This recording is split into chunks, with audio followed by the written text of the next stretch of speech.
much awaited judgment.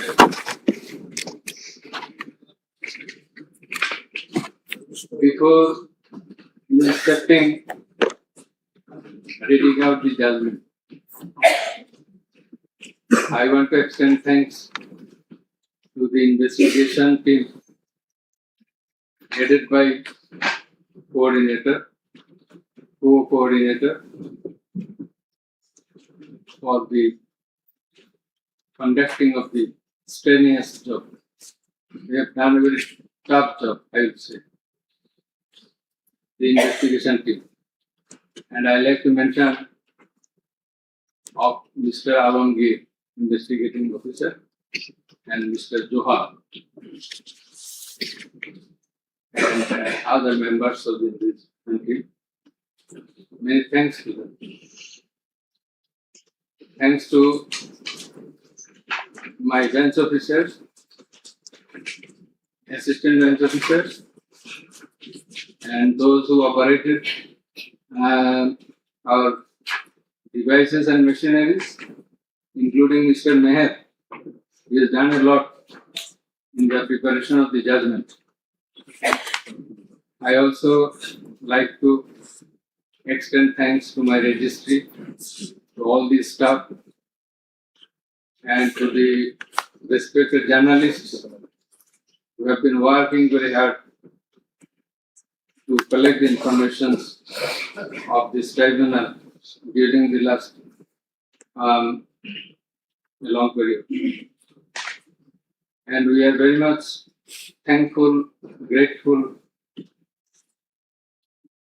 to the members of the martyrs and those who have been injured, who have lost their eyes, their skulls, their nose, teeth, legs, hands, handicapped. In spite of being handicapped, they attended the court. They deposed the court, and they assisted in the running of the trial of the case. We are thankful to our police personnel and all other security staff, BGB, SP, DB, Metropolitan Police, and all others. And many thanks to those who have come to depose in the court. And very much thankful to the prosecution. The learned prosecutor, Mr.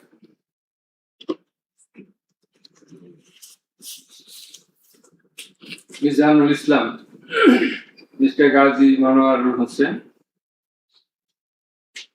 They played a substantial part in the trial. And I will mention the other names of the prosecutors who have also contributed to some extent from time to time during the proceeding of this case. And they are Mr. Sultan Mahmood, Mr. Shahidul Islam Sardar, Mr. Farooq Ahmed, Mr. Abdullah Al-Naman, Mr. Abdul Sattar, Mr. Mamun Rashid, MD, Hassanul Banna, Hassan Mayul Karim, Mr. Saikul Mahdi, Mr. Tariq Abdullah, Mr. Saimum Reza, Mr. Tasbirul Islam, Mr. Tanvir Hussain Johar. Our thanks to all our staff, whose names I could not mention by this time. Our heartfelt thanks to the learned Attorney General, who have attended the trial at the inception and at the conclusion. Over and above, our thanks from the core of our heart to Mr. Tajul Islam, the learned Chief Prosecutor, for playing the part of excellence. We are thankful to all others. Thank you all. Now let us say something about. Defense care too. I am sorry. I am very much sorry. Our sincere thanks to the learned defense lawyers, particularly the learned state defense lawyer, Mr. Amir Hussain. Many people will say many things, but he has done a lot. And he, in our view, in our estimation, to the best of his possibility, he played the exact role he was supposed to, and that we expected. Thanks to him again. And if anyone is left, sorry that we do not by this time recollect. Our thanks to the Learned Attorney General again for his kind presence. We are sorry for being late because many things are connected in the preparation of the judgment. As is a very big matter. For the last couple of days, we could sleep very little, and we had to work continuously for 10 to 12 hours every day. So, anyway, this is our job, but all of you are waiting. You have participated in many ways. Thanks to you all. Testing salt মুক্ত chopstick instant নুডলসে পাচ্ছেন 10 থেকে 25 টাকা পর্যন্ত ছাড়। To give an idea of the judgment. The judgment comprises 453 pages.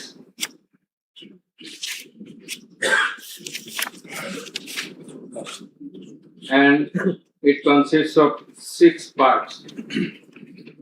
The first part includes the index, description of the prosecutors, learned prosecutors and the learned defense counsels, introduction of the accused, origin and object of the tribunal, jurisdiction of the tribunal.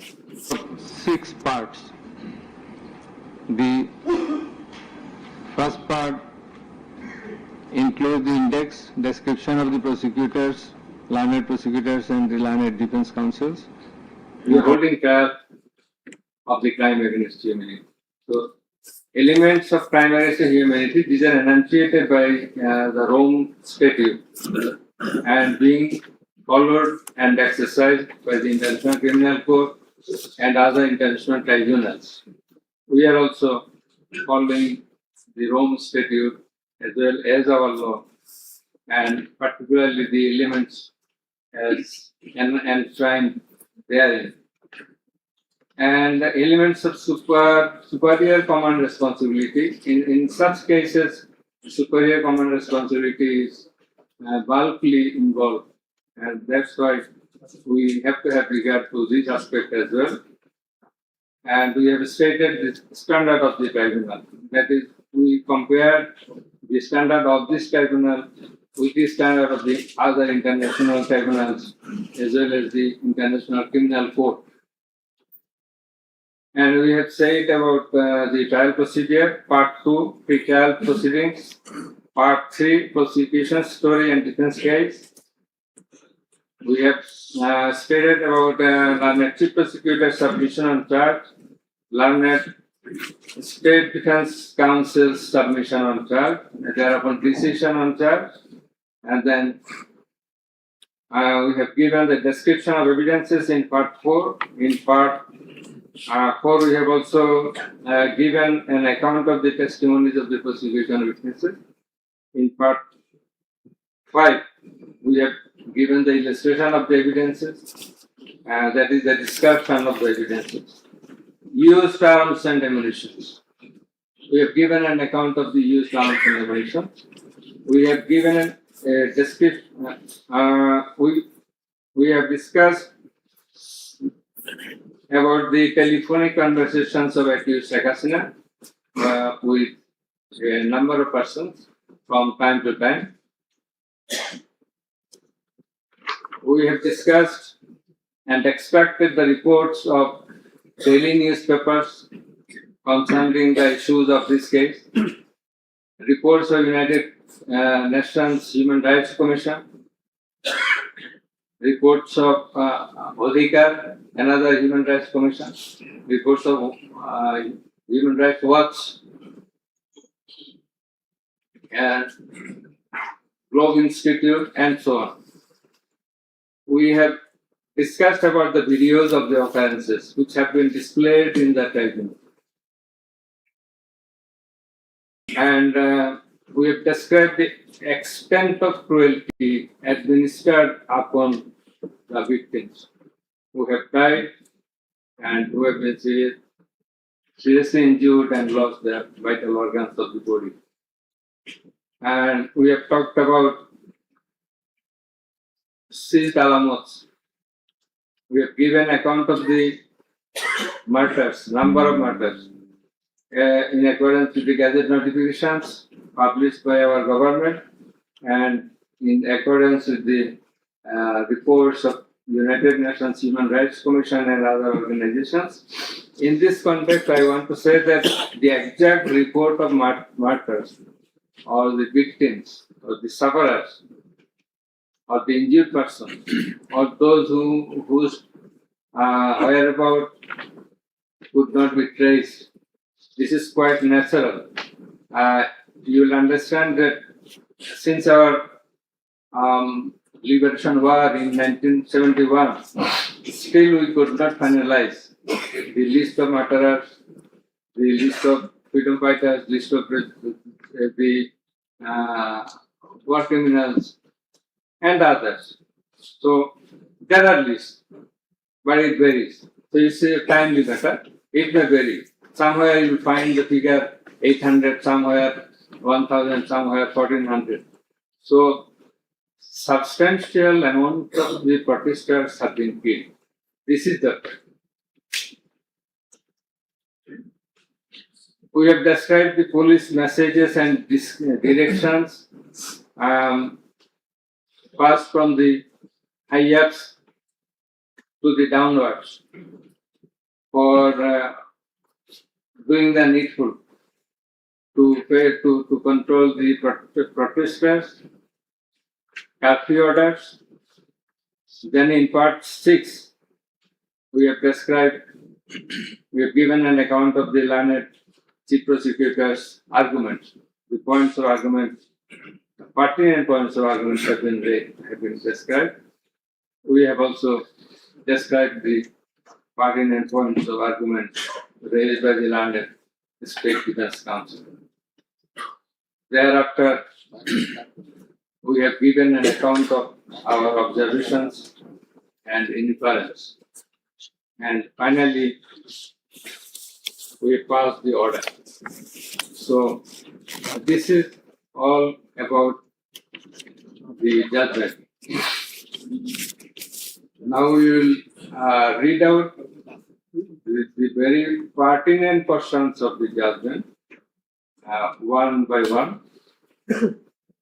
At first, our line member 2. He will read out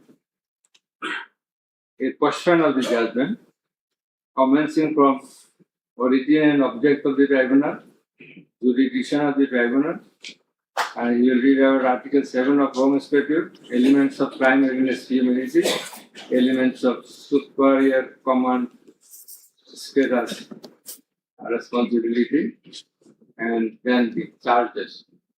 Thereafter, learned member 1, he will read out some questions from the discussion of the evidences, the report of the United Nations Human Rights Commission, and then the extent of cruelty administered upon the victims, and thereafter the points of arguments submitted by the learned prosecutor and the learned State Defense Council. And finally, I will read out the conclusion and the order. So it will take about 40 minutes. We hope that you will be listening to the deliberations. Thank you very much. Now, the turn of our London member to is reading out, as I mentioned. Origin and objectives of the tribunal. The International Crimes Tribunal has been established under the International Crimes Tribunal Act 1973 to provide for the detention, prosecution, and punishment of the persons for genocide, crimes against humanity, war crimes, and other crimes under international law committed within or beyond the territory of Bangladesh, whether before or after commencement of the Act. Jurisdiction of the Tribunal. The Tribunal has got the jurisdiction to try the offences enshrined in Section 3 and 4 of the International Crimes Tribunal Act 1973. Section 3 provides, the Tribunal shall have the power to try and punish any individual or group or individuals, organization, or any member of any disciplined force, auxiliary force, or intelligence agency who, irrespective of his nationality, commits or has committed within or beyond the territory of Bangladesh, whether before or after the commencement of this Act, any of the crimes mentioned in its subsection 2. According to subsection 2 of section 3, the following acts or any of them are is crime within the jurisdiction of a tribunal for which there shall be individual responsibility. The Constitution of Bangladesh has given upper hand in Article 47, Subarticle 3 thereof to the application of the provisions of International Crimes Tribunals Act 1973 in the following manner. Notwithstanding anything contained in this Constitution, no law nor any provision thereof providing for detention, prosecution, or punishment of any persons who is a member of any armed or defense or auxiliary forces or any individual group of individuals or organization or who is a prisoner of war for genocide, crimes against humanity, or war crimes and other crimes and crimes under international law shall be deemed void or unlawful, or ever to have become void or unlawful on the ground that such law or provisions of any such law is inconsistent with or repugnant to any of the provisions of the constitutions. Crime against humanity, namely murder, extermination, enslavement, deportation, imprisonment, abduction, confinement, torture, rape, sexual exploitation, enforced disappearance, human trafficking, sexual slavery, enforced prostitution, forced pregnancy, enforced sterilization or other inhuman acts when committed as part of a widespread or systematic attack direct against any civilian population with knowledge of the attack or persecutions on political, racial, ethnic, or religious grounds, whether or not in violation of the domestic law of the country were perpetrated. Section 4 provides as follows. Any individual or groups of individuals or any member of any disciplined force, auxiliary force, or intelligence agency who commit a crime within the jurisdiction of the tribunal shall be responsible and liable for punishment. Any commander, superior officer or leader who orders, permits, acquiesces, incites, or participates in the commission of any of the crimes specified in section 3 or is connected with any plans or activities involving the commission of such crimes or who fails or omits to discharge his duty to maintain a discipline or to control or supervise the actions of the persons under his command or his subordinates, whereby such persons or subordinates or any of them commit any such crimes Persons or subordinates who or- fails to take necessary measure to prevent the commission of such crimes.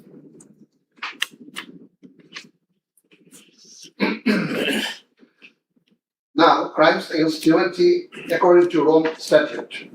For the purpose of this statute, crime against humanity means any of the following acts when committed as part of a widespread or systematic attack directed against any civilian population with the knowledge of the attack, A. Murder, and weighing the relevant ones, murder, torture, other inhuman acts of a similar character intentionally causing great suffering or serious injury to body or to mental or physical health. The core offense in the instant case is the crime against humanity. Thus, we have to see what elements are required to constitute this crime. In view of section 3 and 4 of the Act, there must be an attack. B. The attack must be widespread or systematic. C. The attack must be targeted a civilian population. D. The attack must be within the knowledge of the superior, or the superior should have known of the attack in order to hold him or her liable for the crime. The superior must have been in the control over the concerned subordinates. Elements of superior command responsibility. From the jurisprudence and eminent from the international crimes tribunals, it is generally agreed that 4 elements must be proven for a person to be held responsible as superior. The elements are: 1. An international crimes must have been perpetrated. Vision hot and cool AC 4-ওয়ে solenoid valve টেকনোলজিতে heating ও cooling দুই মোডেই কাজ করে সমানভাবে। Vision hot and cool AC ক্রয় করতে ভিজিট করুন ভিশন শোরুম কিংবা অথবা.com-এ। The accused as a superior knew or had reason to know that the subordinate was about to commit such crimes or had done so. 4. The accused as a superior failed to take the necessary and reasonable measure to prevent such crimes or punish the perpetrator. Section 4, subsection 2 of the International Crimes Tribunal Act provides that any commander or superior officer who orders, permits, acquiesces, or participates in the commission of any of the crimes specified in Section 3 or is connected with any plans and activities involving the commission of such crimes, or who fails or omits to discharge his duty to maintain discipline or to control or supervise the actions of the persons under his command or his subordinates, whereby such persons or subordinates or any of them commit any such crime, who fails to take necessary measures to prevent the commission of such crime is guilty of such crimes. Now, I'm going to read the charges. On the point of the jurisdiction of this tribunal raised by the learned State Defense Council, it may be noted that there is no scope in law to raise such question, since question of jurisdiction of the tribunal is barred by Section 24 of the International Crimes Tribunal Act. Regarding the allegations against the accused, he merely made flat denials thereto, without showing anything subsistence contrary to the acts complained of. On the other hand, on perusal of the formal charges and the documents submitted therewith, and also in consideration of the submission of the learned Chief Prosecutor and the learned State Defense Council, it has been made to appear to us that there are sufficient grounds for framing charges against the accused under Section 3, subsection 2, read with Section 4 of the Act. On hearing both sides, 5 charges were framed against accused Sheikh Hasina individually, and several 5 charges were framed against accused Asadul Jaman Khan Kamal and Chaudhry Abdullah Al Mamun Jani. But On scrutiny of the documents and examination of the witnesses of the tribunal deems to condign to reshape the charges to reshape the charges for ends of justice, and accordingly the same charges framed earlier have been modified in the following manner. Charge number 1.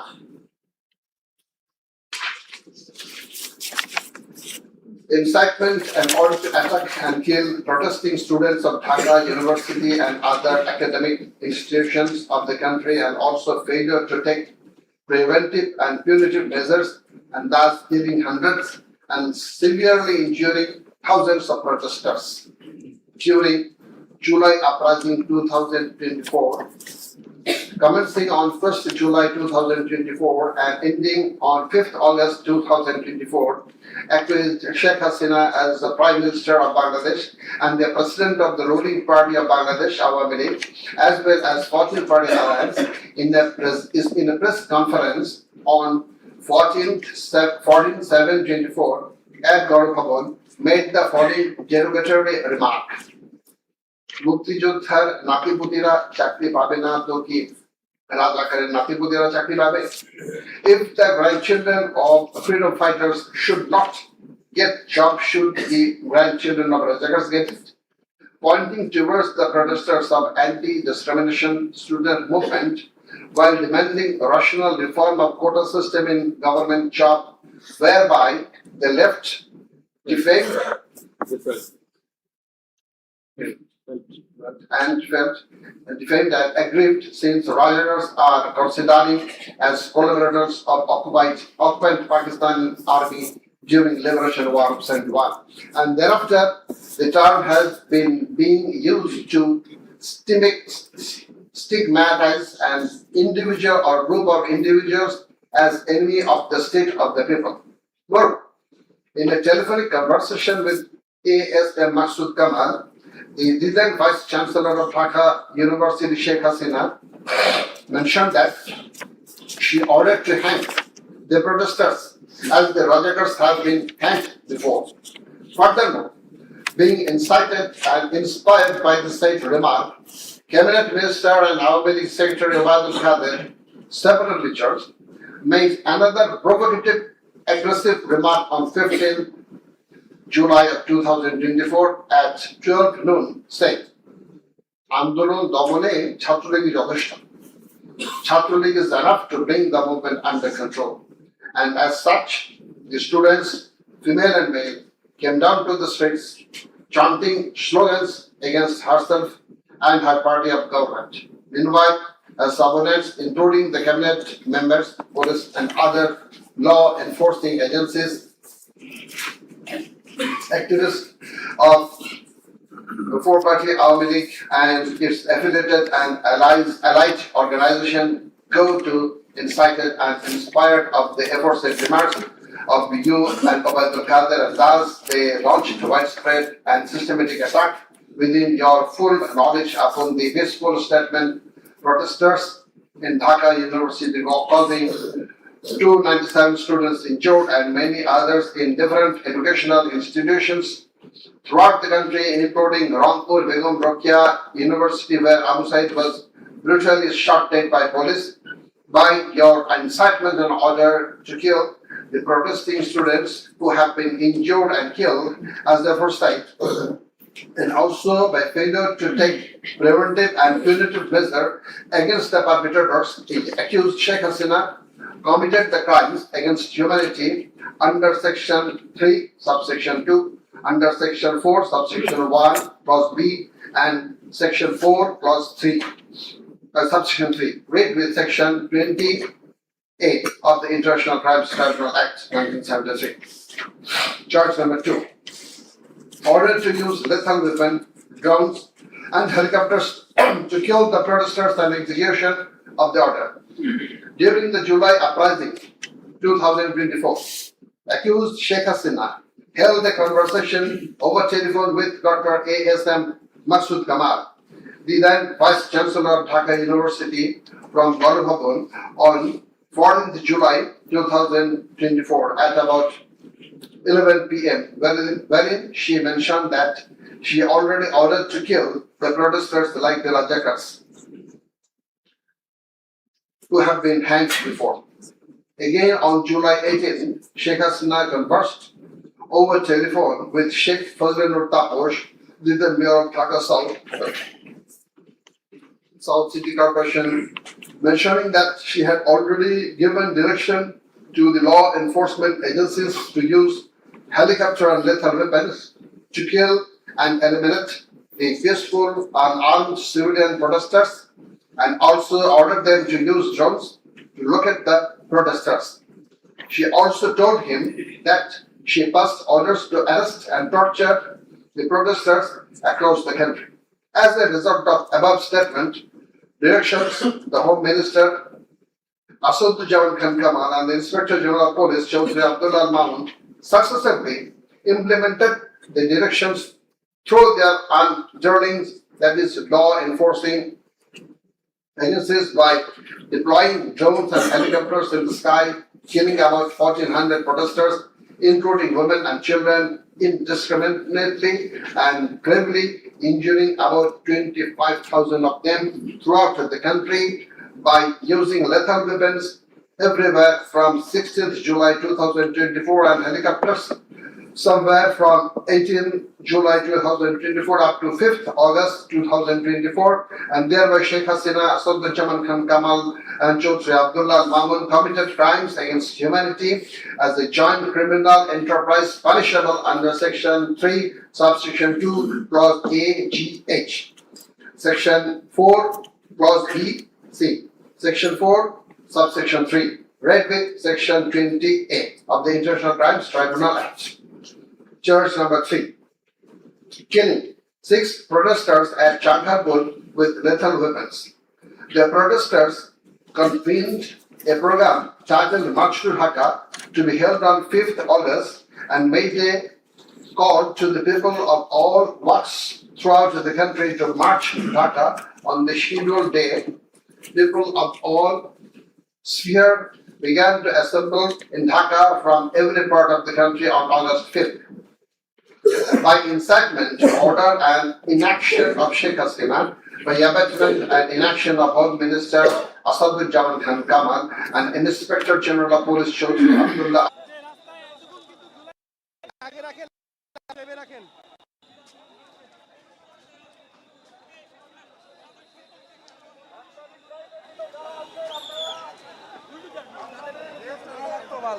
বলতেছি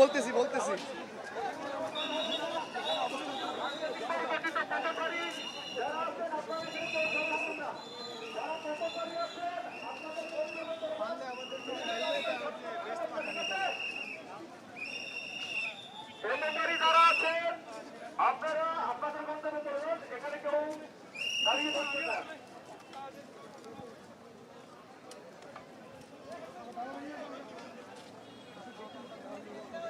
hello hello বলেন। হ্যাঁ দাদা,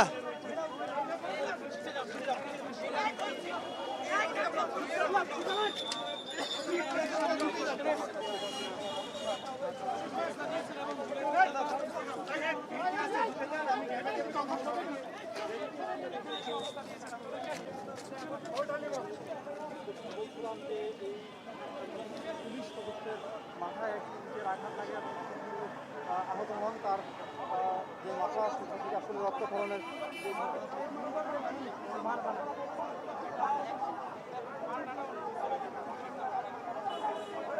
hello শৃঙ্খলা ভাই please উত্তেজিত হবেন না, শৃঙ্খলা রক্ষার জন্য করা হচ্ছে, আপনারা মনে কিছু নিয়েন না।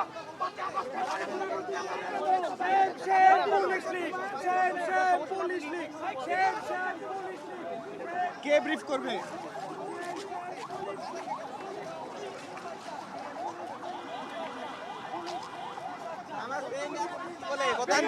এখনো পায়ে অসুস্থ, তাদের বাড়ি দখল করছে সবাই নবাবগঞ্জে। চাঁপাইনবাবগঞ্জে আমার এক বন্ধুর ঠিকানা সরি বাড়ি, আওয়ামী লীগ খালি ভোট না দেওয়ার কারণে ভাঙচুর করছে, শুধুমাত্র ভোট নৌকায় ভোট দেয়নি দেখা। তো তাদের বাড়ি কেন আমরা রাখবো? আর পুলিশ ভাইদের কাছে আমার প্রশ্ন, তারা কি এই দেশের মানুষ না যে তারা এইসব করছে? ছাত্রদের হাতে কিচ্ছু ছিল না, ইভেন একটা ইটের টুকরাও ছিল না। তারা আমরা বারবার বলেছি, আমরা বারবার বলেছি বাহিনী যদি এভাবে হামলা চালাইতে বাধ্য হয় তাহলে আমরা পুলিশ এবং হাতে আর্মিকে মনে করবো তারা হাসিনার দোসর, এবং সেই হাসিনার সাথে আমরা যে ট্রিট করেছে আমরা তাদের সাথে পুলিশ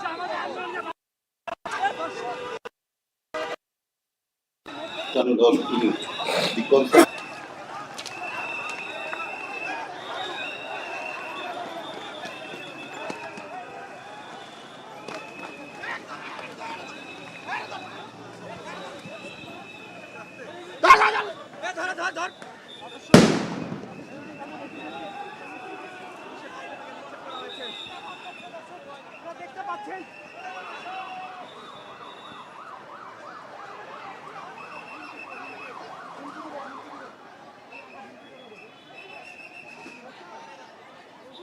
সাউন্ড গ্রেনেড মারা হয়েছে দর্শক, মাঝখানে পড়ে গেছেন। হ্যাঁ, কথা বলার মতো অবস্থা নাই ভাই, ধাওয়া পাল্টা দেওয়া হচ্ছে, ওইটাই চালান। সাউন্ড গ্রেনেড মারছে, আমি ফাঁকে ফাঁকে বলবো। আর আর আমার জন্য একটা মেমোরি কার্ড আর একটা বুলেট প্রুফ জ্যাকেট যদি পাঠানো যায় ভাই। সবগুলোকে ফাঁসি দিছি, এবার তোদেরও ছাড়বো না। সেকে বাই করে দিতে হবে। আমি বলে দিছি আজকে সহ্য করার পরে অ্যারেস্ট করবে, ধরে নেবে এবং যা অ্যাকশন নেওয়ার নেবে।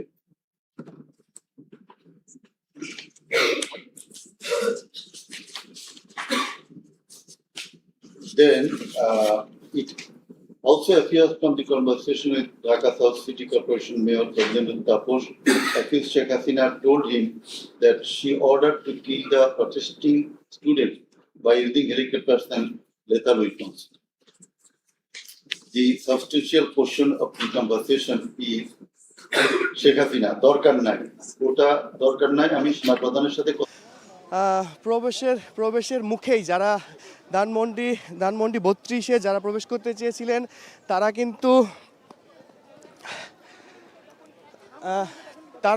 কিন্তু বুলডোজার সহ 32-এর সামনে যাওয়ার চেষ্টা করেছিল এবং সেখানে আইনশৃঙ্খলা রক্ষা বাহিনী তাদেরকে থামিয়ে দেয়, একটা ব্যারিকেড দেয় এবং তার কিছুক্ষণ পর কিন্তু ছাত্র জনতা আইনশৃঙ্খলা রক্ষা বাহিনীকে উদ্দেশ্য করে বিভিন্ন স্লোগান দিতে থাকেন এবং তারা বারবার করে বলতে থাকেন পুলিশ আমাদের বন্ধু, আইনশৃঙ্খলা রক্ষা বাহিনী আমাদের বন্ধু।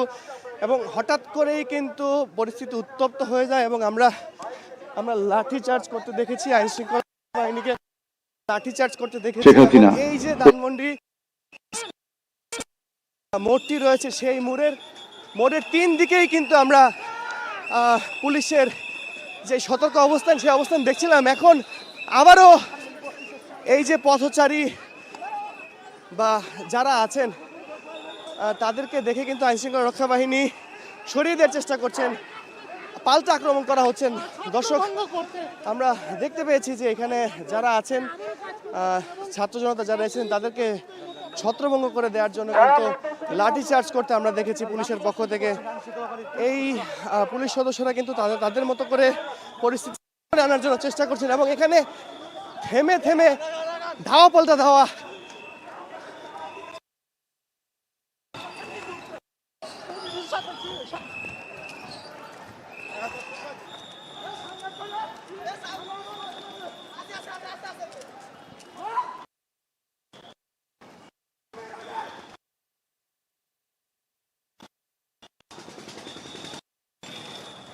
সাউন্ড গ্রেনেড মারতে দেখছি আমরা, থেমে থেমে পুলিশ এই সাউন্ড গ্রেনেড মারছে।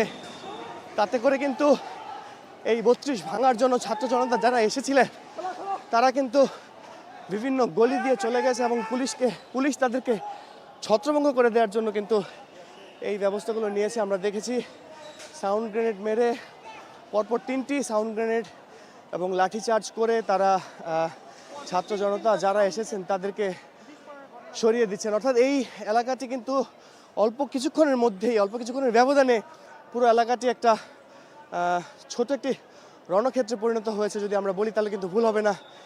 সকাল থেকে এই এলাকা যেরকম স্বাভাবিক কার্যক্রম চলছিল, দোকানপাটগুলো খোলা ছিল এবং ব্যবসায়ীরা তাদের মতো করে দৈনন্দিন কার্যক্রম চালিয়ে যাচ্ছিলেন, এখন এই উত্তপ্ত পরিস্থিতির কারণে কিন্তু হঠাৎ করেই সেই সব আশেপাশে যত দোকানপাট আছে সব বন্ধ হয়ে গেছে। মানুষের স্বাভাবিক কার্যক্রম করলে উত্তেজনাকর অ্যাকশনে যাবে, অথবা এই যে সড়কটি আছে সেই সড়কটি যান চলাচল স্বাভাবিক করার যেই ব্যবস্থা, সেই ব্যবস্থা হয়তো পুলিশ করবেন। আমরা সকাল থেকেই আজকের যেই শেখ হাসিনার রায়ের দিন আজ এই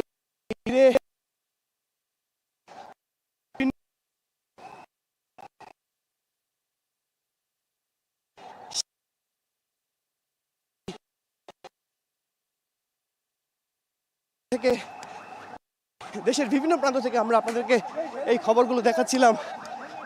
ঠিক এই অর্থাৎ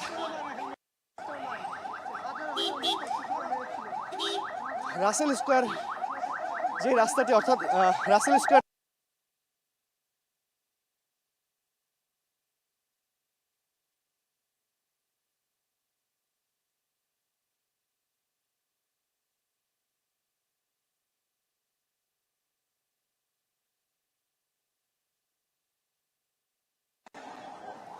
তারা সর্বস্ব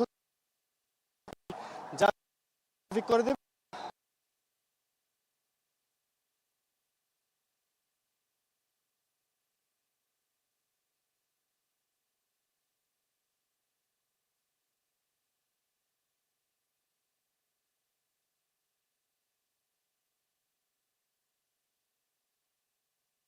এবং তারা যেন নির্বিঘ্নে গাড়ি চলাচল করতে পারে সেই ব্যবস্থাই তারা করছেন।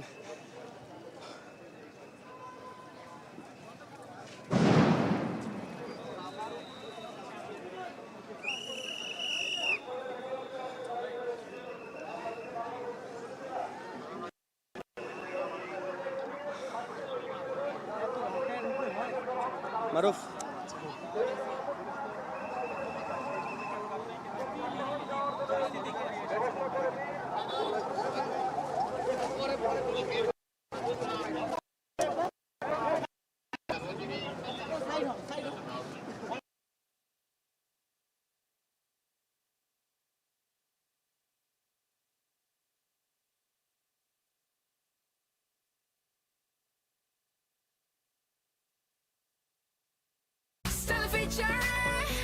Next level, well done.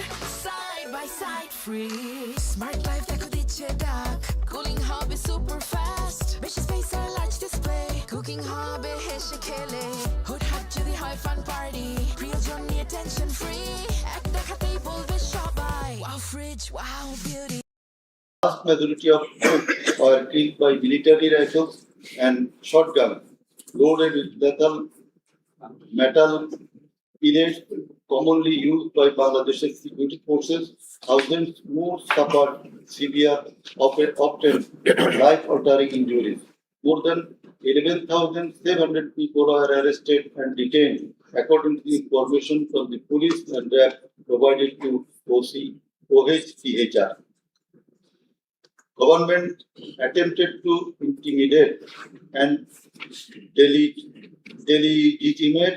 delegitimate the student protest movement, mobilized of Satruli police and paramilitary forces, militarized materialized of policing in Bangladesh, incited violence by armed Awami League and activists on and around Awami League and activists on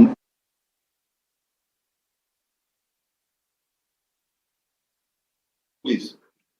Use of force violations by police, RAB and BGP, including extrajudicial killing, like killing Abu Said of Begum Rukia University, Rangpur, 16 July. Made systematic, indiscriminate use of shotgun loaded with lethal ammunition, suppressed peaceful assembly at Dhaka University on 17 July. Police, RAB and BGB extrajudicially killed protesters in Uttara on 18 July. Disproportionate and indiscriminate use of firearms in response to violent unrest, indiscriminately shooting in Rampura and Badda by BGP and police on July 19. Violently cleared the Dhaka-Chattogram highway in Jatrabari on between 16 to 21 July. Extrajudicial killings to suppress the march to Dhaka on August 5 involved the army who shot at protesters at Jamuna Future Park on 5th August 2024. Used helicopter to intimidate and deployed possibly unlawful force, obstructed of medical care and denied necessary medical documentation, obstructed medical treatment of victim Sheikh Asabul Yamin, shot by police, caused mass arbitrary arrest, detention without due process, and torture and ill treatment, caused block raids and mass arrest, including injured persons. Students and opposition leaders attacked journalists, children, and women, and caused unjustified shutdown of internet. In the said report, Mr. Volker Turk, the High Commissioner of Human Rights Office of the United Nations, observed that the atrocities committed in July Resolution 2024 in Bangladesh was preconcerted and systematic in order to remaining in power. There are cogent grounds to believe that hundreds of extrajudicial killings, arrest, detention, and torture were carried out by the political leaders and the highest law enforcing authorities within their knowledge and under their direction and supervision as strategy to support the government, whereby human rights have been seriously violated and thus international crimes have been committed. He also observed that the evidences collected do depict a picture of widespread state atrocities and targeted killings. He further remarked that such atrocities ought to be brought under accountability. There are many other similar reports by the Global Institute International Truth and Justice Project, Bloodshed in Bangladesh, World Report 2025 of Human Rights Watch. Then we are going to videos of the occurrences. It appears from the serial list contained in Volume 4, captions. The alleged occurrences have been seized by the investigating officer, which are described below. Number 1, a video of 1 hour 23 minutes and 5 seconds showing a press conference dated 14 July 2024 of accused Sheikh Hasina after her return from China, in which she, in answer to a question of one journalist, angrily remarked, pointing towards the protesting students, মুক্তিযুদ্ধের বিরুদ্ধে আর মুক্তিযোদ্ধার বিরুদ্ধে এত খুব কেন? মুক্তিযোদ্ধাদের নাতিপুতিরা চাকরি পাবে না তো কি রাজাকারের নাতিপুতিরা পাবে? Number 2, a video of 35 seconds dated 15 July 2024 showing protest of the agitated students of Dhaka University at midnight against the remark of Sheikh Hasina made in the press conference dated 14 July 2024, pointing towards the protesting students. Number 3, a video showing the remark Rajakarder jawab debe chhatrolik. Number 4, a video of 1 minute 5 seconds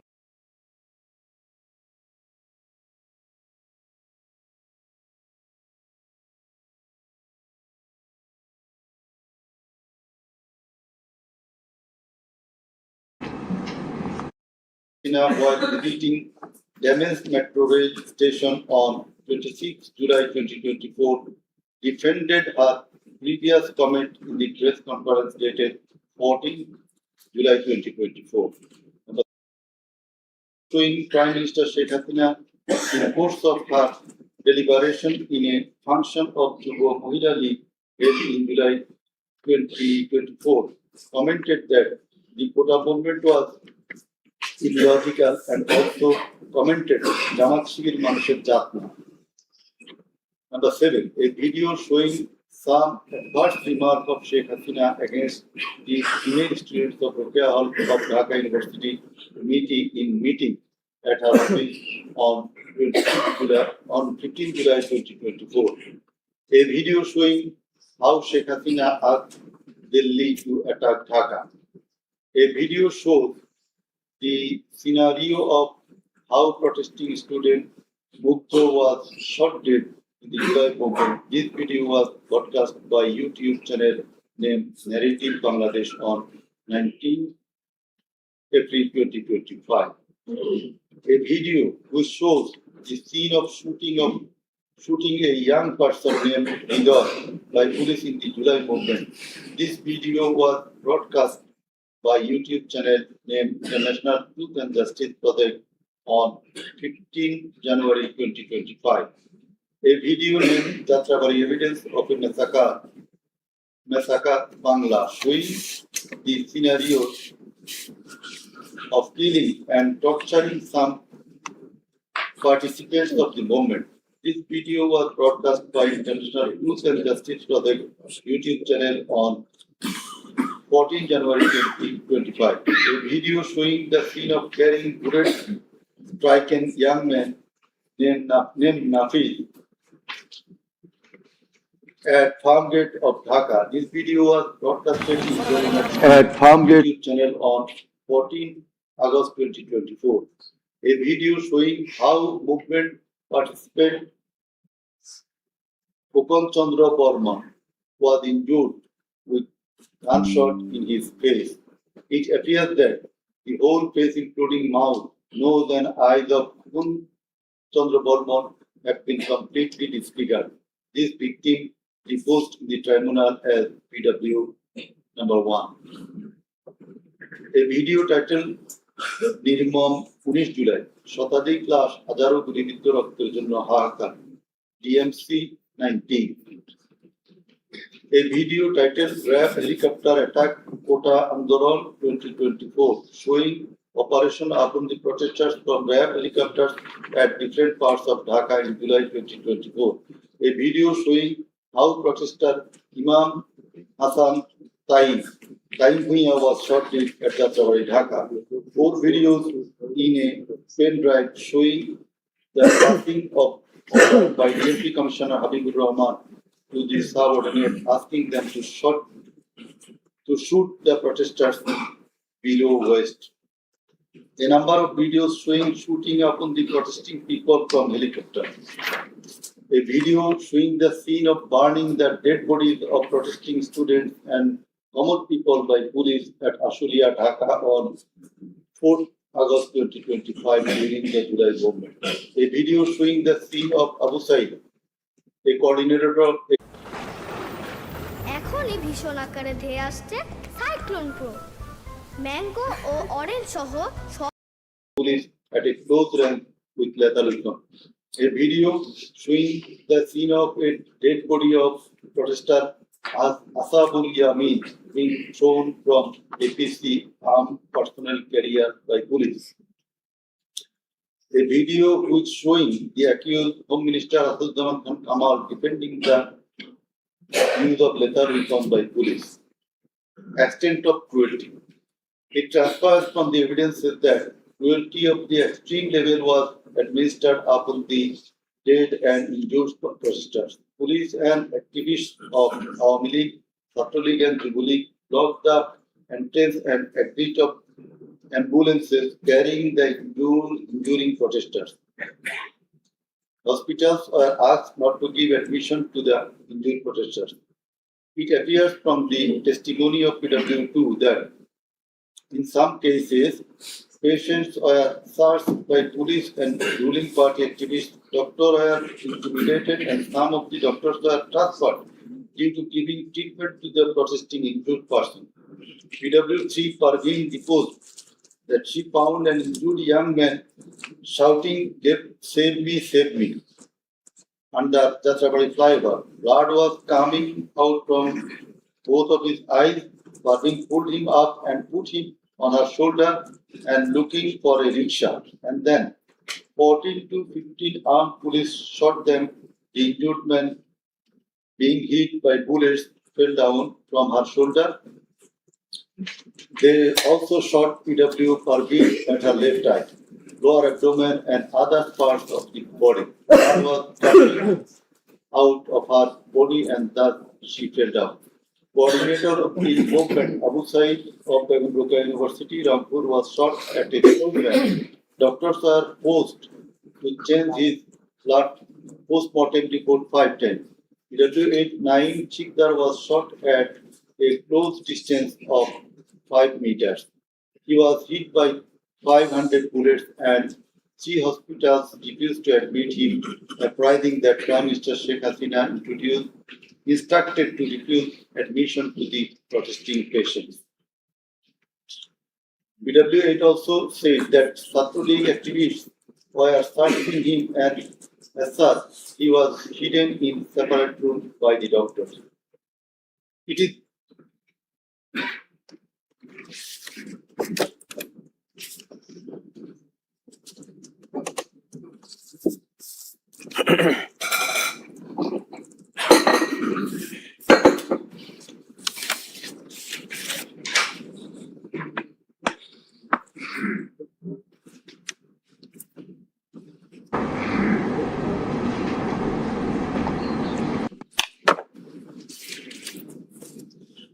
It is revealed from the evidence of PW9 Shahina Begum that police burned the dead body of her son along with some other dead bodies in Ashulia of Dhaka. PW10 MD Enab Nazir Zaki also stated that his son was killed and then the dead body was burned by police in Ashulia. We find from the testimony of PW10, Asabul was shot dead and set ablaze. It appears from the testimony of PW13, Dr. Mohammad Mahfuz Rahman, that most patients admitted to the hospital had no scars. The detective branch members had forbidden the doctors not to be serious in the treatment of the protesting patients and also that they had been instructed from the higher authorities not to release the protester patients admitted there. The patients were mostly aged 30 to 30 years. The DB also asked the doctors not to admit any more patients injured in the movement.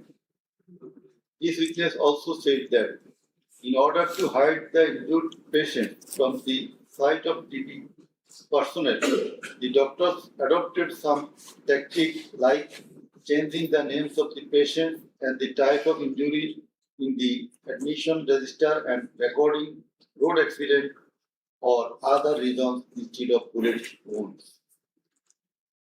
It appears from the evidence of PW15 Dr. Hassanul Manna that police and Awami League activists prevented treatment of the protester patients, prohibited new admission of such patients, checked admission register, took away a list of patients, sat down at the entrance of the hospital and prevented entrance and exit of the ambulances and patients.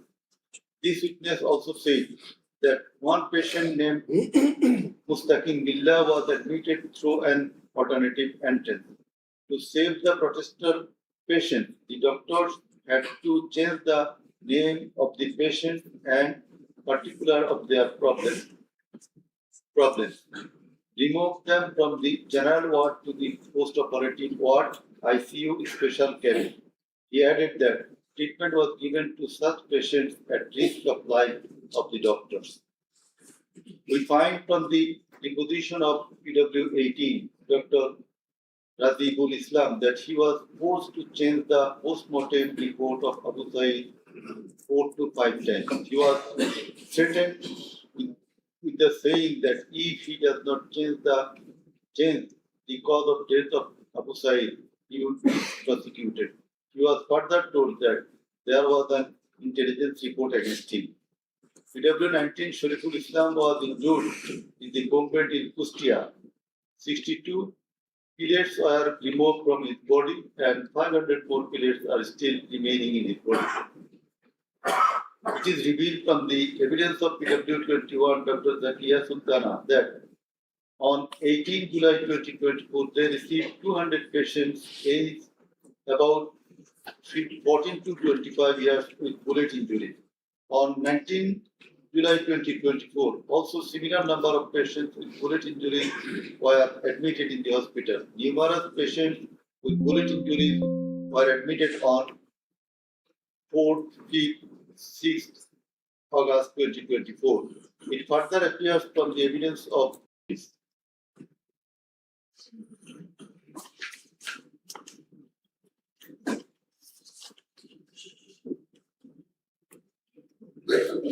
Summing up by the learned chief prosecutor. The learned chief prosecutor advanced argument on conclusion of the testimonies of the prosecution witnesses. He submitted that the instant case is an unprecedented assembled at Raju Bhaskarja in front of TSC of Dhaka University where they protested against Sheikh Hasina's humiliating comment and demanded her apology. Meanwhile, our League Secretary and Cabinet Minister Wadul Kader and Satlulik Jubilee leaders stated in their party meeting that Satlulik was enough to control the protesting students and thus the agitation spread out in all other educational institutes throughout the country.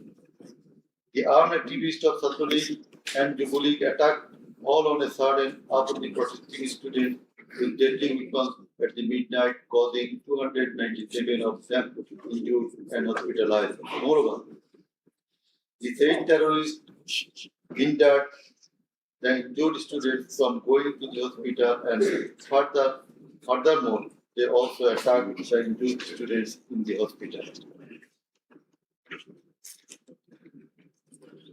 From 16 July 2024, the Satlulik and Jubilee terrorists, along with the law enforcement seized and injured many students at various parts of the country. On 16 July 2024, as part of the widespread and systematic attack, student Abu Said of Rangpur Begum Rukia University was repeatedly shot at a close range by police, causing his death and also injured many protesting students. Accused Sheikh Hasina ordered the law enforcers and the activists of our league, Satlulik and Jubilee to use drone, helicopter, lethal weapons to kill the protesters and accordingly from 18 July to 1st August 2024 they killed hundreds of protesters and injured thousands throughout the country by using drone, helicopter and various types of lethal weapons. As part of the widespread and systematic attack in pursuance of the incitement and order of accused Sheikh Hasina and direct participation, abatement order and supervision of accused Asaduzzaman Khan Kamal and Inspector General of Police Chaudhry Abdullah Mahmood, 6 protesters were brutally killed and many were seriously injured with lethal weapons by police at Sankarpur on 6th August 2024. Similarly, the law enforcers and activists of Awami League, Satlulik and Jubilee killed 6 persons at Ashulia with lethal weapons on 5th August 2024. One of the 6 was systematic and it was directed against the civilian population.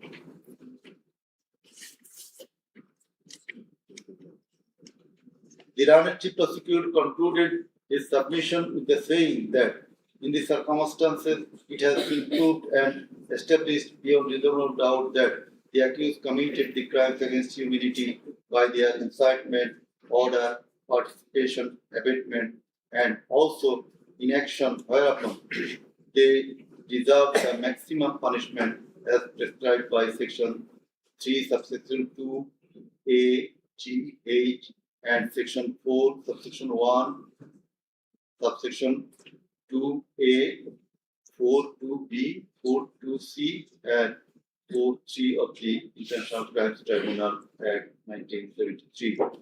He added that the evidences against the accused are so strong and adequate that if they are tried in any other court or tribunal in the world, they would be awarded the maximum punishment. It may be noted here that the learned prosecutor, Mr. Sheikh Mahdi, assisted the chief prosecutor by referring a number of decisions of different international tribunals. In the summing up session, the learned Attorney General of Bangladesh appeared and shared the concluding submission. In his submission, the learned Attorney General referred to the conviction and sentence of many of the heads of government and states in the world for their commission of crimes against humanity, and thereupon he asked for awarding maximum punishment to the accused of the instant case so that no other prime minister or the head of state recurs such atrocities in the days to come. Summing up by the learned State Defense, Mr. Amin Hussain, the learned State Defense Council argued that accused Sheikh Hasina and Assaduzzahman Kamal are quite innocent. The accused did not incite or order or participate or abet the commission of the crimes against humanity in question. The trial itself against the accused under the International Crimes Tribunal Act 1973 is unlawful since the act was passed for the purpose of trial of the persons who committed genocide in 1971. Allegedly, the atrocities spread throughout the country, but the prosecution failed to examine witnesses of all the districts where atrocities took place. The learned Defense Council submitted that no helicopter was used to kill the protesting students and public in the July-August movement 2024. The audio conversations in question have not been duly examined by the experts. Although the audios have been examined by CID, the same should have been examined by some more experts. He questioned the prosecution's claim as to the number of the deaths and injured. He stated that although the prosecution claimed that 1,500 protesters died and 25,000 injured, but the gathered notifications of the government shows that the number of dead protesters as about 800. He emphatically asserted that accused Sheikh Hasina did neither incite nor order nor take part in the alleged atrocities or crimes against humanity. Mr. Amin Hussain vehemently opposed the words of the learned chief prosecutor terming Sheikh Hasina and Assaduzzahman Kamal as fascist. He also opposed the assertion of the learned chief prosecutor that Sheikh Hasina fled to Delhi due to the commission of the crimes against humanity by the way of the mass movement.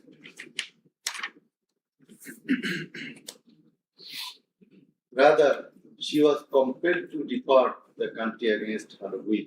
The learned State Defense Council argued that the attack in question was neither widespread nor systematic nor directed against the civilian population. The learned State Defense Council further submitted that the accused Sheikh Hasina and Assaduzzahman Kamal cannot be held liable for joint criminal enterprise or superior command responsibilities. He finally submitted that accused Sheikh Hasina and Assaduzzahman Kamal are quite innocent, and as such, they deserve to be acquitted of the charges. Now, the Honorable Chairman of the Tribunal, Mr. Justice Muhammad Chaudhary, will read out the final portion of the judgment. Thank you.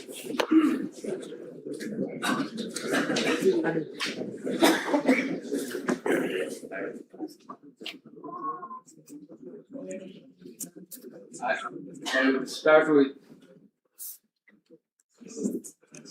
some matters of judicial notice. And before that, I'm sorry that I did not mention the name of learned prosecutor Abdus Subhan, Mr. Abdus Subhan Tarakdar. Sometimes he was found here. I think he remains busy in the tribunal court. For his illness. Sorry? For his sudden And you are seen sometimes here to assist us. So, our thanks to him as well. We have taken judicial notice of some incidents. Number 1, accused Sheikh Hasina started making contemptuous and hate speeches in the social media subsequent to the July movement 2024, whereupon she was ordered by this tribunal to be restrained from such speeches of contempt and hatred. Secondly, in a telephonic conversation with a party activist named Mr. Shakir, accused Sheikh Hasina infringing tribunal's order made some hateful and contemptuous remarks, asking said activist Shakir to kill 226 persons, as 226 cases have been filed against her, and to burn the houses of the rival people, whereupon this tribunal convicted her for contempt of the tribunal and sentenced her to 6 months imprisonment. Another one, the tribunal has further noticed one of her interviews published in a Daily Star a few days ago. The date has not been noted here, in which she impliedly admitted that atrocities had certainly taken place in July movement 2024, but she denied that she ordered to commit such atrocities. It has further been noticed by the tribunal that in another interview with a YouTube channel named Desh Sama of India, accused Prime Minister Sheikh Hasina admitted her responsibility for the July 24 atrocities in the words within quotation, as the leader of the country, I assume ultimate leadership responsibility. Furthermore, we have noticed that Sheikh Hasina made an interview with Daily Anandabazar of India on 7 November 25, wherein she admitted her superior command responsibility. So you may find the newspapers. Now I will start with our observations and inference. From the foregoing findings, facts and circumstances, it transpires that the students of Dhaka University and other academic institutions had launched a movement on 1 July 2024, demanding reformation in the quota system in the government jobs, and continued the same till 5 August 2024. The government did not pay heed to the demands of the students.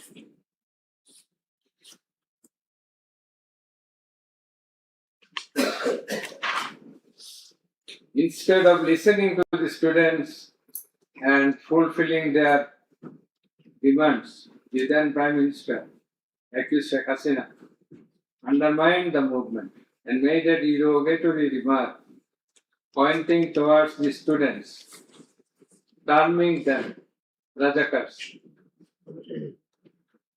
The term is an objurgation In Bangla, this is a gali. In her words, Mukti Yodha Natiputira Chakri Pabe na to Rajakare Natiputira Pabe.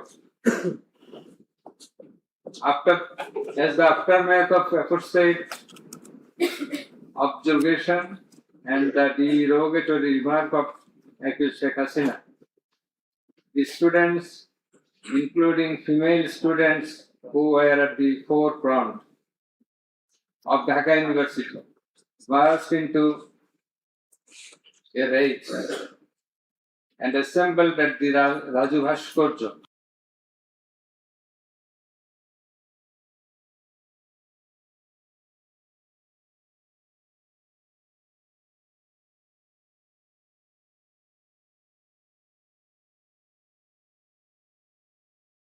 Technology.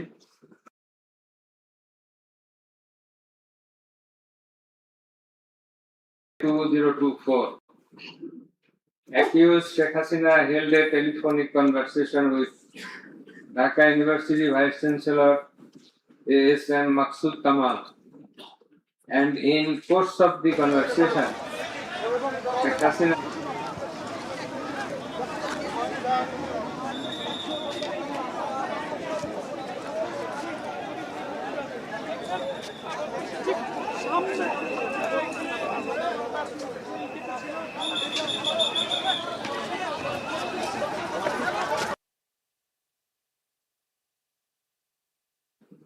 She again said, রাজাকারদের কি অবস্থা হয়েছে দেখিস না, সবগুলোকে ফাঁসি দিছি, এবার তোদেরও ছাড়ব না।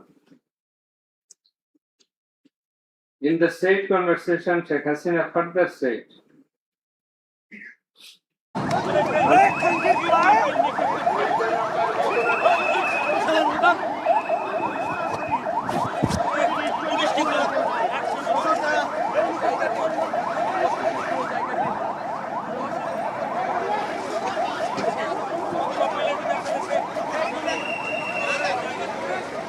হাই, আমি সারা। সবাইকে ইউটিএস কলেজে স্বাগতম। আপনার উচ্চশিক্ষার ফার্স্ট ইয়ার শুরু হোক বাংলাদেশেই।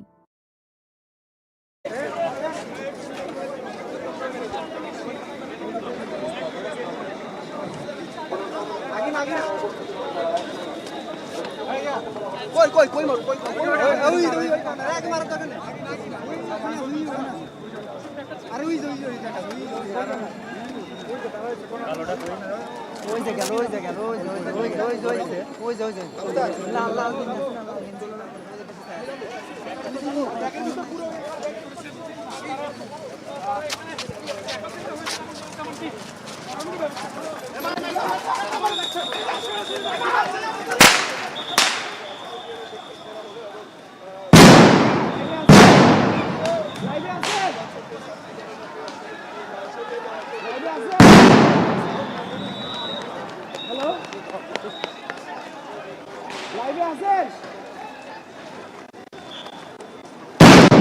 বলতেছেন লাইভে আছেন? আমার দিকে কি লাইভে আছেন?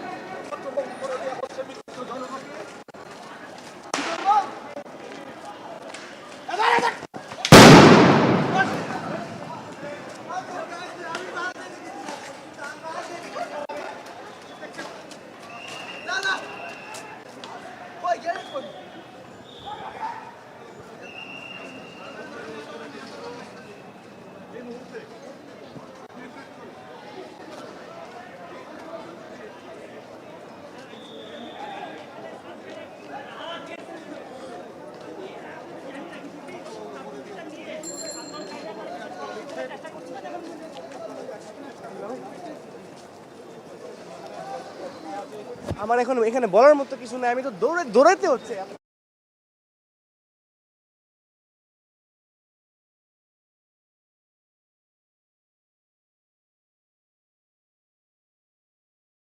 Vice Chancellor, and also the provocative and aggressive remark of Awami Secretary Waidul Kader, the law enforcers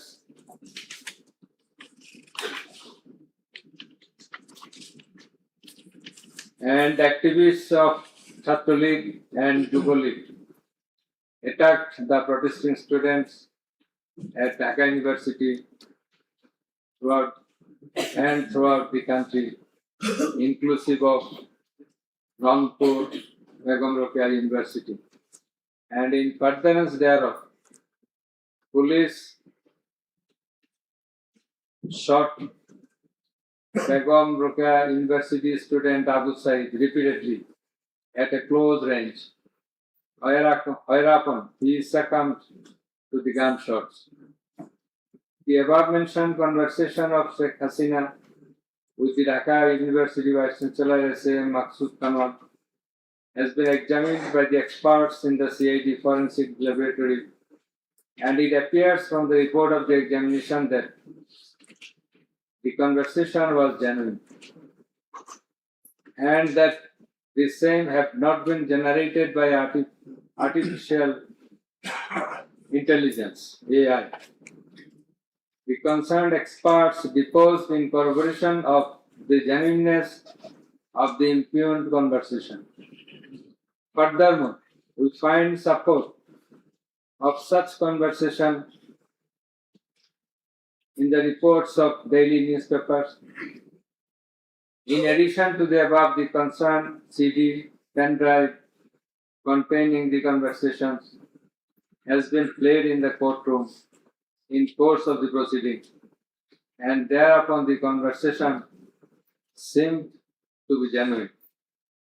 The remarks of Sheikh Hasina in the press conference on 14/7/24 has been watched by many people in the television channel and social media. Almost all the witnesses, while deposing in the tribunal, mentioned that they watched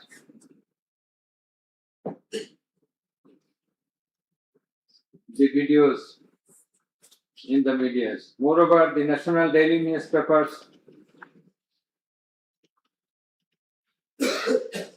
published the said remarks on 15/7/24. The remark of Ubaidul Qadir was published in the news certification. Over and above said inciting remark and killing and order of killing by Sheikh Hasina and the provocative remark of Ubaidul Qadir have not been denied by them. Although State Defence Council, the Lord State Defence Council for the absconding accused Sheikh Hasina and Asaduজ্জামান Khan Kamal submitted that the conversation between Sheikh Hasina and ASM Kamal, Maqsood Kamal, has not been properly tested, but he failed to show any cogent reasons in this regard. The prosecution witnesses proved the attack upon the Dhaka University students by the activists of Abu League, Chhatra League and Yuva League following the incitement and Sheikh Hasina's order of killing, as well as the provocative remark of Ubaidul Qadir. Sheikh Hasina ordered the law enforcing agencies to use drone for locating the congregating protesters. সর্বোচ্চ চেষ্টা করছে, সর্বাত্মকভাবে এই সড়কটি নিয়ন্ত্রণে নেওয়ার চেষ্টা করছে ধাওয়া এবং লাঠিচার্জ, সেই সঙ্গে সাউন্ড গ্রেনেড নিক্ষেপ করে কিন্তু এই যারা এসেছেন ধানমন্ডি 32-এ ঘুরিয়ে দেওয়ার জন্য তাদেরকে সরিয়ে দিচ্ছেন। যেমনটা বলছিলাম যে সকালে ঘোষণা দিয়ে ধানমন্ডি 32 ঘুরিয়ে দেওয়ার জন্য বুলডোজার সহ ছাত্র জনতা এসেছিলেন এবং তাদেরকে আইনশৃঙ্খলা রক্ষা বাহিনী প্রবেশ মুখেই আটকে দেয় এবং সেখানে কিন্তু একটা উত্তেজনাকর পরিস্থিতি তৈরি হয় এবং সেই উত্তেজনাকর পরিস্থিতি থেকেই উত্তপ্ত জনতাকে সরিয়ে দেওয়ার চেষ্টা করে।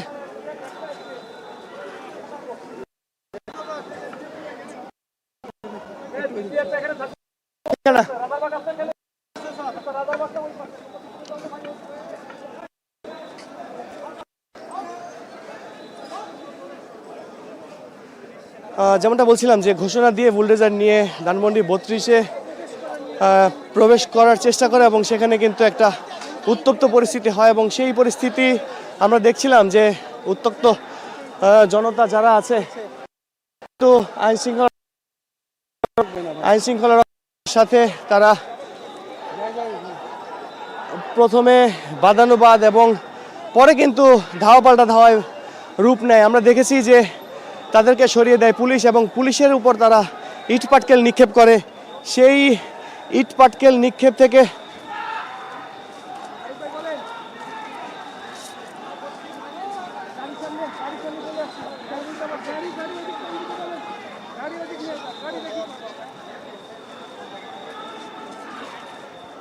আমরা সকাল থেকেই সেই চিত্র আপনাদেরকে দেখাচ্ছিলাম। এরপর কিন্তু ধাওয়া পাল্টা ধাওয়া হয়, পুলিশের দিকে ইট পাটকেল ছড়ে ছাত্র জনতা এবং তারা কিন্তু পরে পুলিশ পরিস্থিতি নিয়ন্ত্রণ নেওয়ার জন্য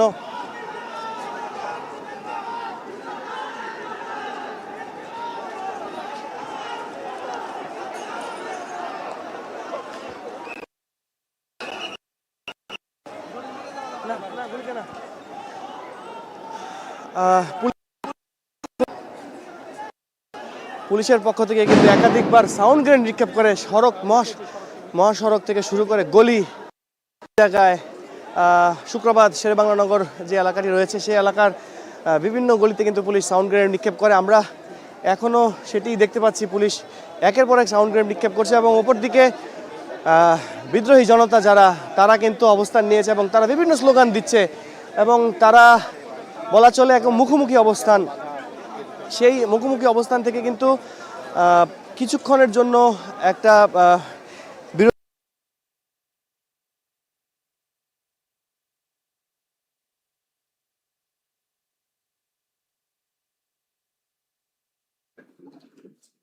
It was decided to use drone to locate the gathering of the protesters and to use helicopter and lethal weapons to control the movement. In a meeting of the core committee, Sheikh Hasina passed a direction to use lethal weapons. Additional DIG Jawardar, who was present there, communicated the message to the police officers throughout the country to use lethal weapons accordingly. Furthermore, Chaudhry Abdullah Mamun said that in pursuance of the remark of Obaidul Qadir and Nanak that Chhatra League and Yuva League are enough to bring the movement under control.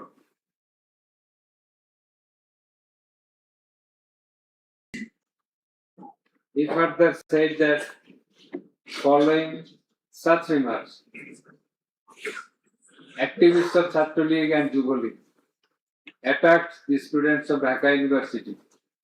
He also said that a lot of protesting students and public were killed by using drone, helicopter and lethal weapons throughout the country.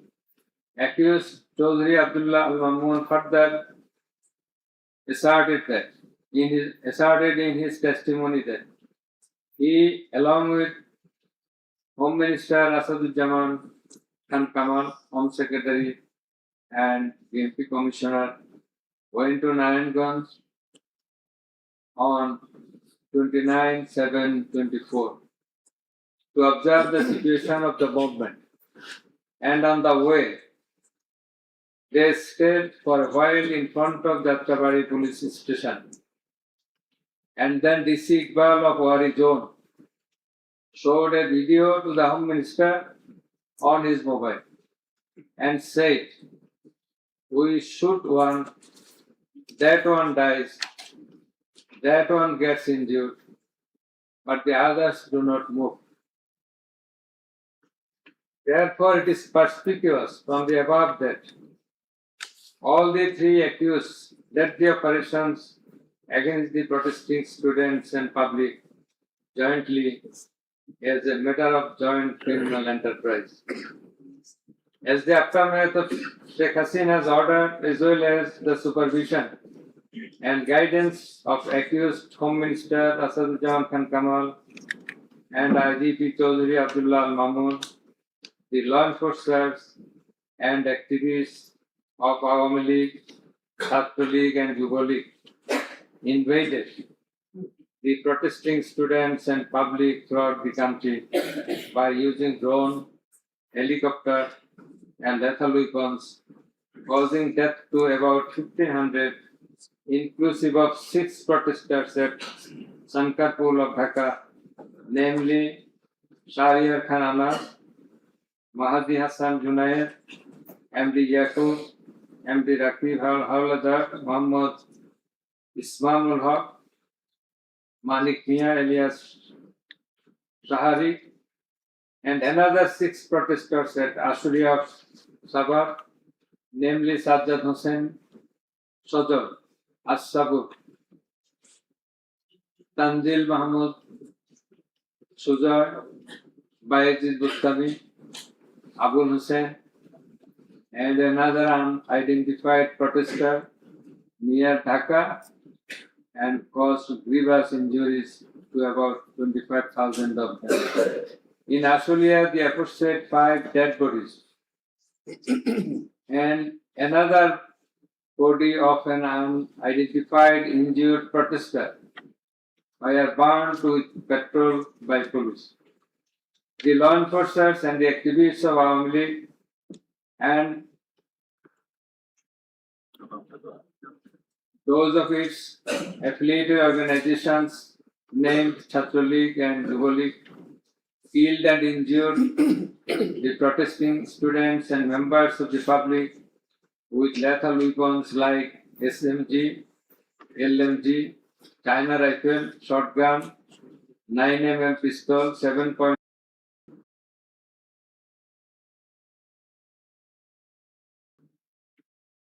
The atrocities occurred in 50 districts, and lethal weapons were used in 41 districts of Bangladesh.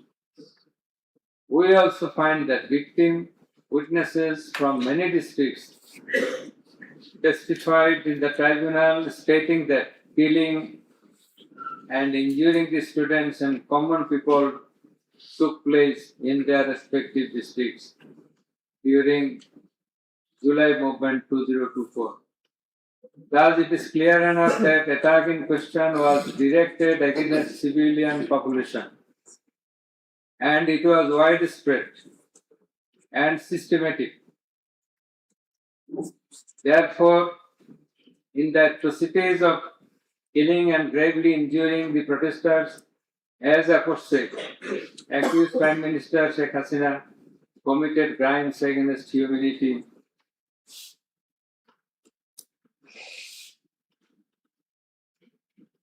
by her incitement, order, and also failure to take preventive and punitive measures under Charge 1. Accused Sheikh Hasina committed 1 count of crimes against humanity by her order to use drones, helicopter, and lethal weapons under Charge number 2. Count 1. Accused Prime Minister Sheikh Hasina committed crimes against humanity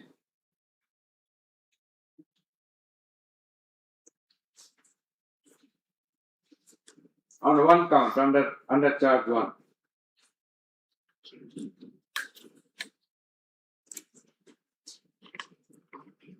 Accused Asaduzzaman Khan Kamal and Chaudhry Abdullah Al Mamun committed crimes against humanity by their abatement in the use of drones, helicopter, and lethal weapons under Charge number 2. Count 2. Accused Asaduzzaman Kamal and Chaudhry Abdullah Al Mamun committed 2 counts of crime against humanity under the same charge by their abatements and failure to prevent the atrocities at Sankarpur, Dhaka, and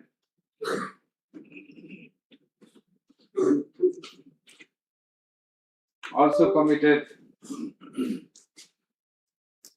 crimes against humanity by their abatements and failure to prevent the atrocities in Ashulia, Sabah, Dhaka under the same charge. Accused Sheikh Hasina, the Prime Minister and as the President of Awami League and the controlling authority of all affiliated organizations, was the superior commander of the said party leaders and activists, as well as the Home Minister and Inspector General of Police, that is accused Sheikh Hasina and two other accused were in the superior and subordinate relationship.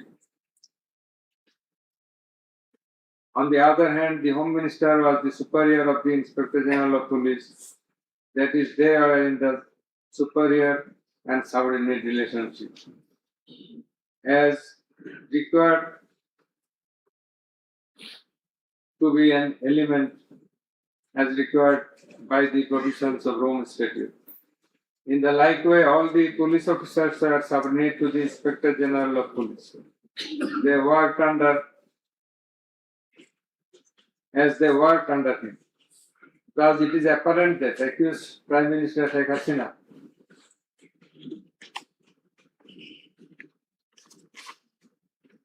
had superior control status over accused Asadujaman Khan Kamal and accused Chaudhary Abdullah Al Mamun, whereupon it was her responsibility to take measures to prevent the atrocities in question, which continued for about a month. She did not also take any punitive measures against the perpetrators. In the like way, Home Minister Asadujaman Khan Kamal held superior command responsibility over the Inspector General of Police and other successive other officers, and as such he had the responsibility, superior command responsibility to prevent all of them from committing the atrocities and for taking punitive measures against the perpetrators. Thus, both the accused Asadujaman Khan Kamal and Inspector General of Police Chaudhary Abdullah Al Mamun, they committed crimes against humanity by their abatement, that is facilitation, and their failure to prevent the atrocities committed by their underlings, and hence they are liable to be punished under section 32A, 32G, 32H, 41B and 43 of the International Crimes Tribunals Act. Accused Sheikh Hasina is liable to be punished under section 32A, 32H, 41B and 43 of the International Crimes Tribunals Act 1973. It is obvious from the facts and circumstances delineated herein before that the law enforcers and the activists of ruling party Awami League, as well as its affiliated organizations, targeted the unarmed civilian protesters countrywide and accordingly attacked them. Therefore, in all the above discussed atrocities, the elements constituting crime against humanity have been fulfilled. The victim witnesses, the other witnesses, and the investigating officer held the accused Prime Minister Sheikh Hasina, accused Home Minister Asadujaman Khan Kamal, and accused Inspector General of Police Chaudhary Abdullah Al Mamun liable for the atrocities. It may be mentioned here that Mr. Chaudhary Abdullah Al Mamun, Inspector General of Police, has been tendered pardon on his application pursuant to section 15 of the Act with a view to obtaining his evidence. He is supposed to have been directly or indirectly concerned in or privy to any of the crimes specified in section 3 on condition of his making a full and true disclosure of the whole of the circumstances within his knowledge relative to the crime and to every other person concerned, whether as principal or abettor in the commission thereof.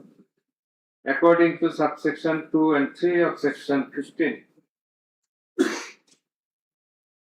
he has been examined as a witness and detained in custody until today.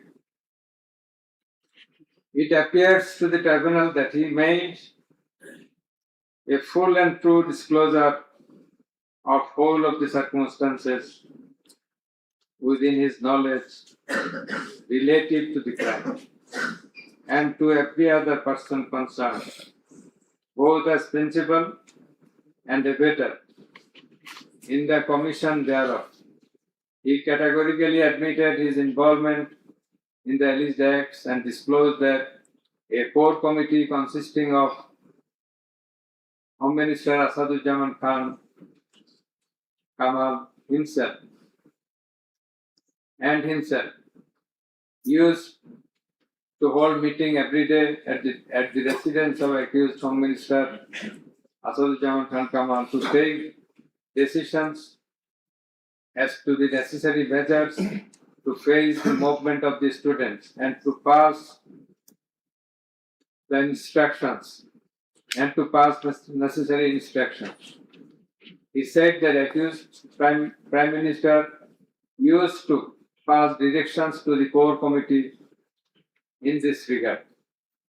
This accused also said that Sheikh Hasina directed them to use drone to trace the location of the protesters and to use helicopter and lethal weapons to kill the protesters.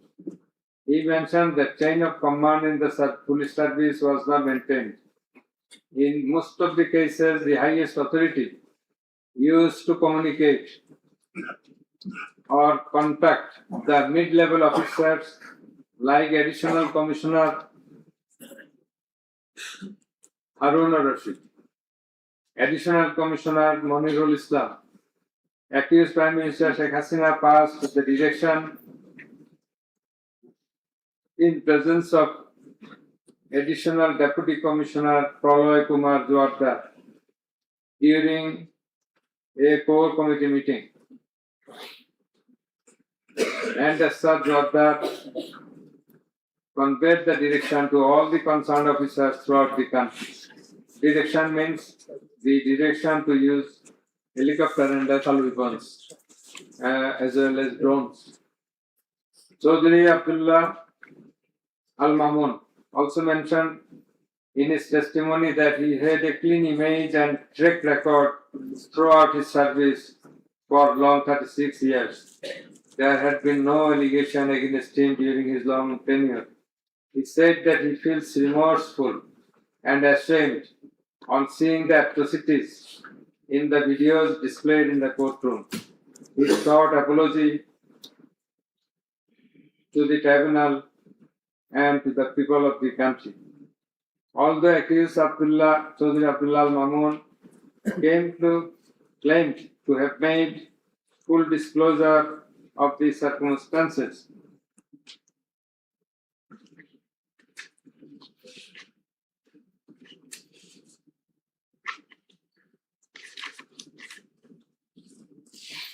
and we do also believe that he made a full and true disclosure.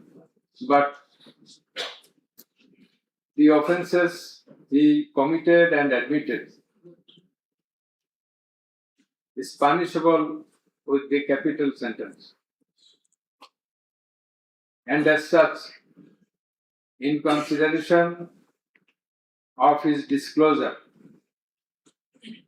and the gravity of the offences, we do incline to convict him and award him a lenient sentence, which will be declared later on. By the aforesaid acts and omissions, the accused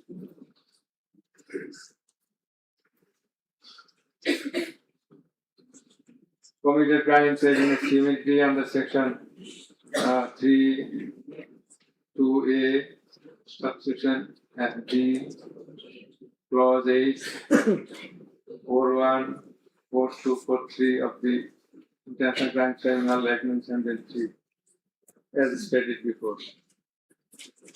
Accused Sheikh Hasina and Asaduddin Khan Kamal remained in abscondence ab initio, despite the fact that notices and warrants were duly served in their given address according to law.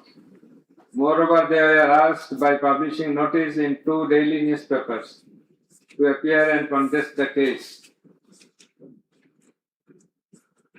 but they did not turn up. Thus, their abscondence itself is suggestive of their guilt. The learned State Defense Council contended that the trial of the accused persons under the International Crimes Tribunal Act 1973 is not tenable since the act was passed in the Parliament for the purpose of trial of the criminals of War of Independence in 1971. While arguing this, the learned State Defense Council perhaps did not have a perusal of the provisions of the Act as well as the preamble thereof. The preamble of the Act says that the Act was made in order to provide for detention, prosecution, and punishment of the persons for genocide, crimes against humanity, war crimes, and other crimes under international law, and for the matters connected therewith. Section 3 of the Act provides that the said crimes committed both before and after the commencement of the Act, before 1973, after 1973, are triable by the International Crimes Tribunal. Whereupon the contention of the learned State Defense Council is not tenable in law. Moreover, Article 47 of the Constitution of Bangladesh has given upper hand to the International Crimes Tribunal Act 1973 over the Constitution itself. The State Defense Council also contended that for the purpose of proving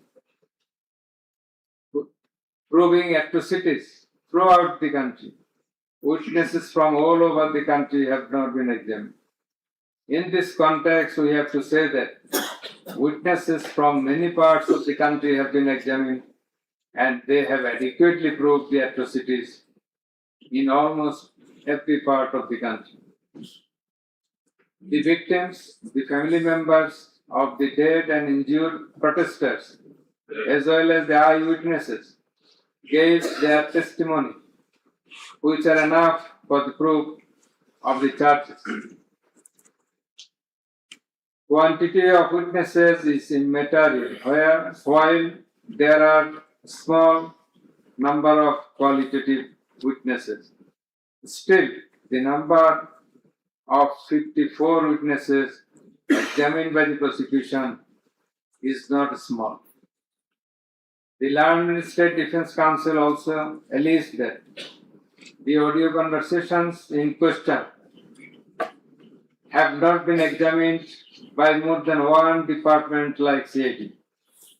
In this regard, we would hold that the genuineness of the report of CID has not been challenged, nor has the report been proved ingenuine, whereupon no other department was in need of holding further examination thereof.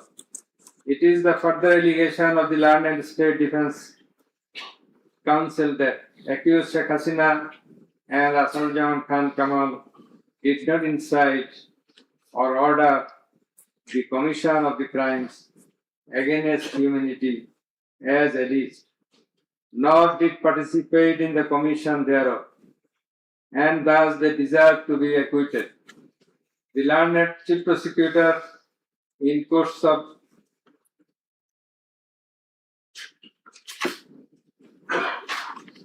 summing up,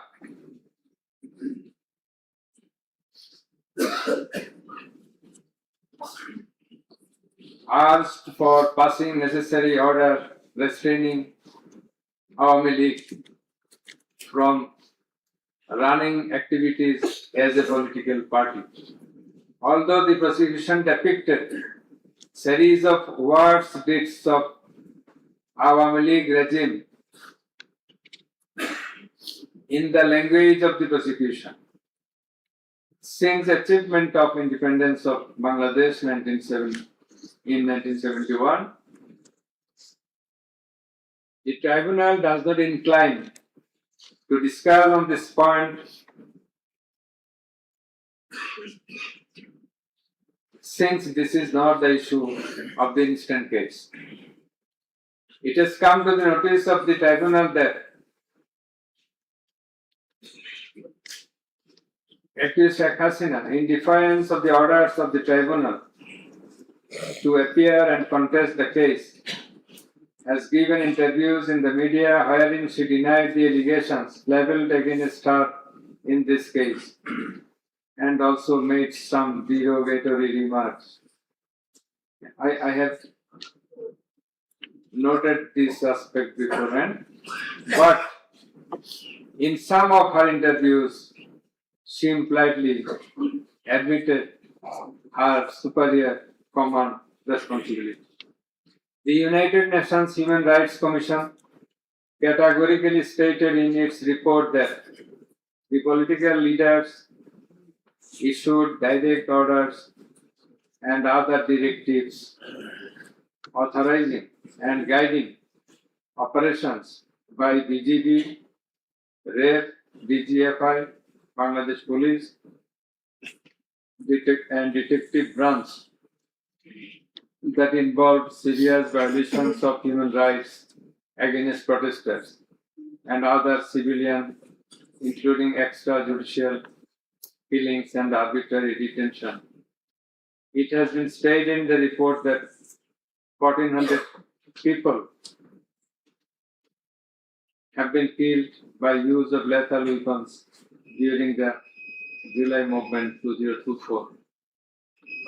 By the political leaders, the United Nations Human Rights Commission meant the highest government authorities.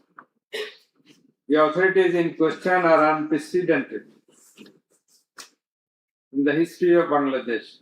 The nature and extent of cruelty administered upon the protesters, inclusive of infants, women, and old, stirred the hearts of the people throughout the world.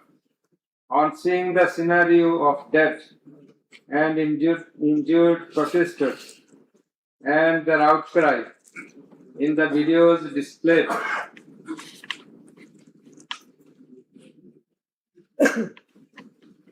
in the courtroom, and also seeing the victim witnesses in the courtroom,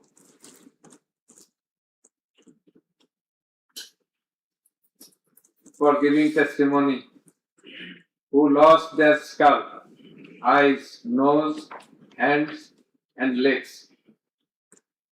Any human being will fail to be in the normal state of mind seeing such scenario. Such atrocities must be brought to an end at any cost. Justice must not fail.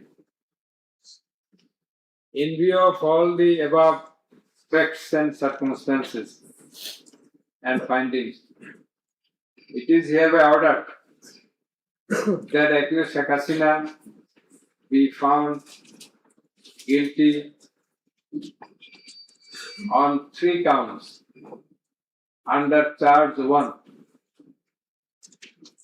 Count number 1, incitement. Count number 2, order to kill. Count number 3, inaction to prevent the atrocities and failing to take punitive actions against the perpetrators, and thus she's punishable. She is liable to punish under Section 3, Subsection 1A, Section 3, Subsection 2, Clause G, Section 3, Subsection 2, Clause H, Section 4, Subsection 1, Clause B, and Section 4, Subsection 3 of the International Crimes Tribunals Act 1973 under the charge number 1. But we do hold that for all these 3 counts of crime against humanity, we do incline to award a single sentence, that is, the sentence of imprisonment till natural death for under charge 1. Under charge 2,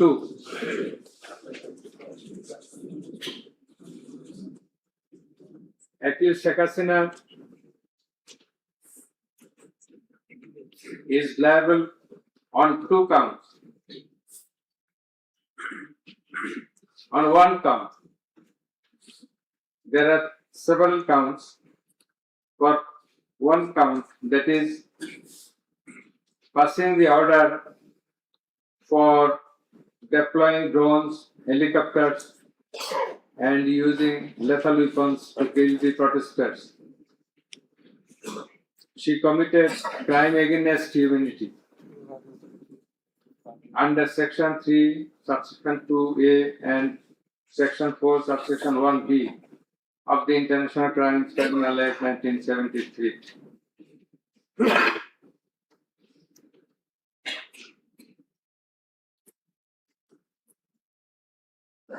She also committed the same crime against the same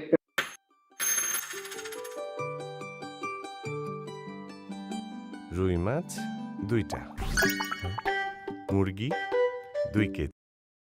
On the second count, killing 6 persons at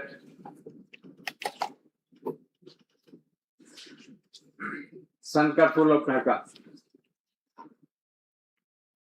which was committed in contemplation,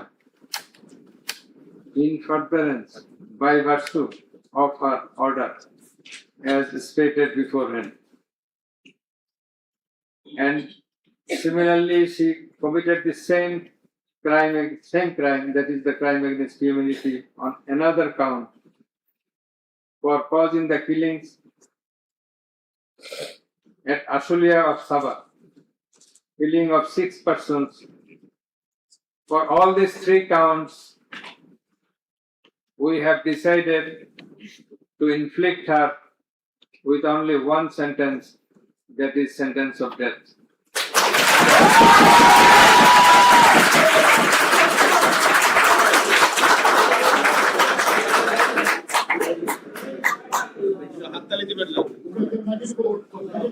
Please, for আপনাদের বিনীতভাবে অনুরোধ করছি আদালতের decorum, ট্রাইব্যুনালের decorum maintain করার জন্য। আপনাদের যা উচ্ছ্বাস, যা এক্সপেকটেশন, যা প্রকাশভঙ্গি, সেটা আদালতের ট্রাইব্যুনাল রুমের বাইরে যে করলে সেটা আরো শোভনীয় দেখা যাবে। thank you. Please silent.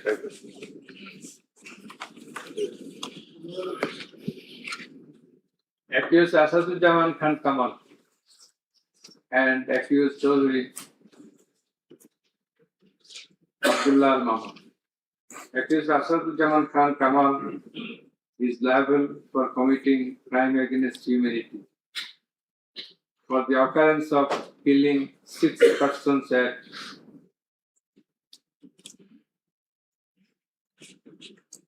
Sankarpur of Dhaka.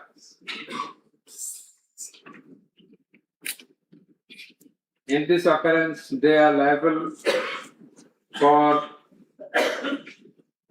committing crimes against humanity by their abatement and failing to prevent the atrocities and also to failing to take necessary preventive measures, punitive measures.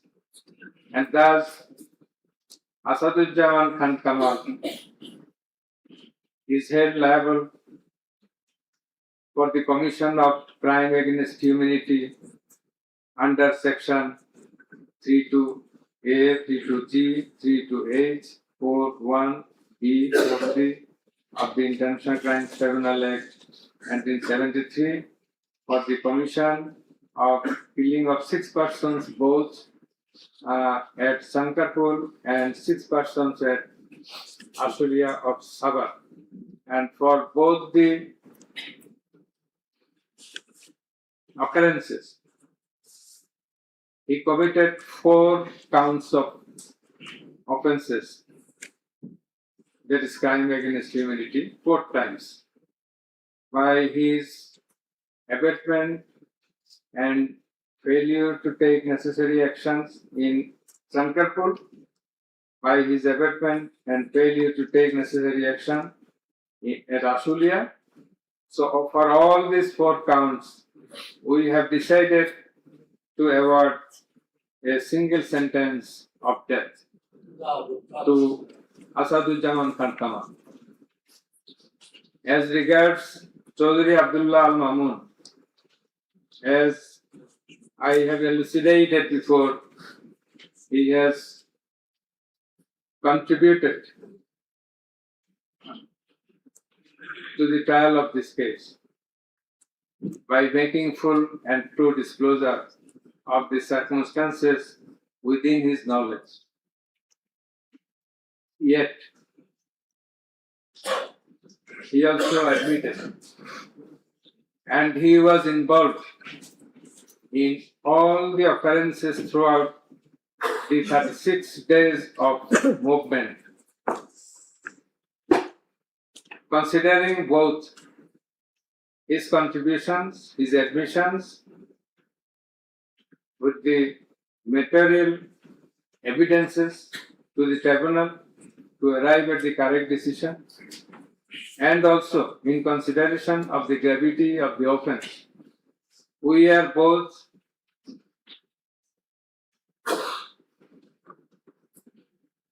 remitting his sentence and awarding a sentence with leniency. That is, the offences involve capital punishment.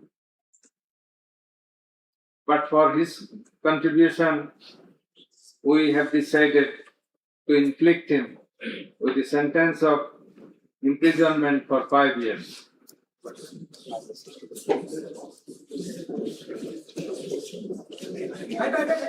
The properties of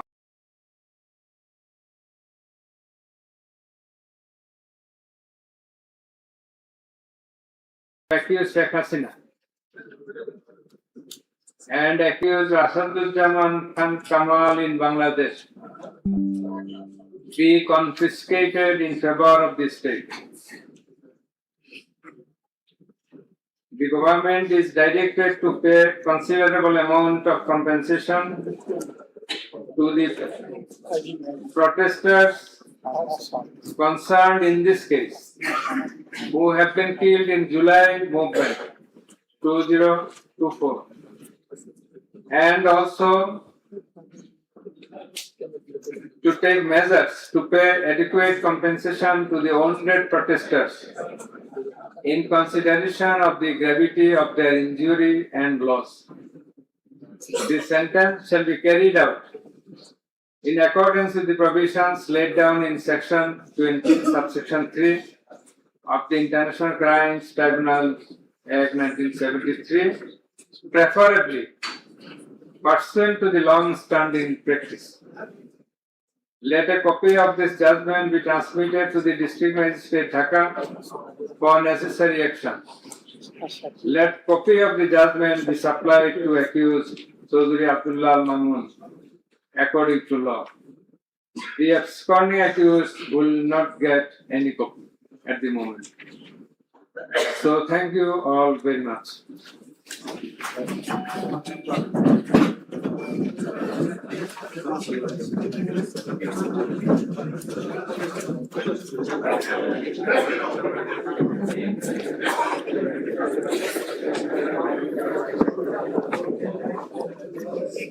Much a pleasure. Much a pleasure. Thank you very much. Much a pleasure.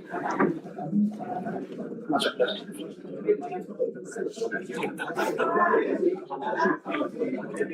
Thank you.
ভাই নেন box pop নেই আমি কোন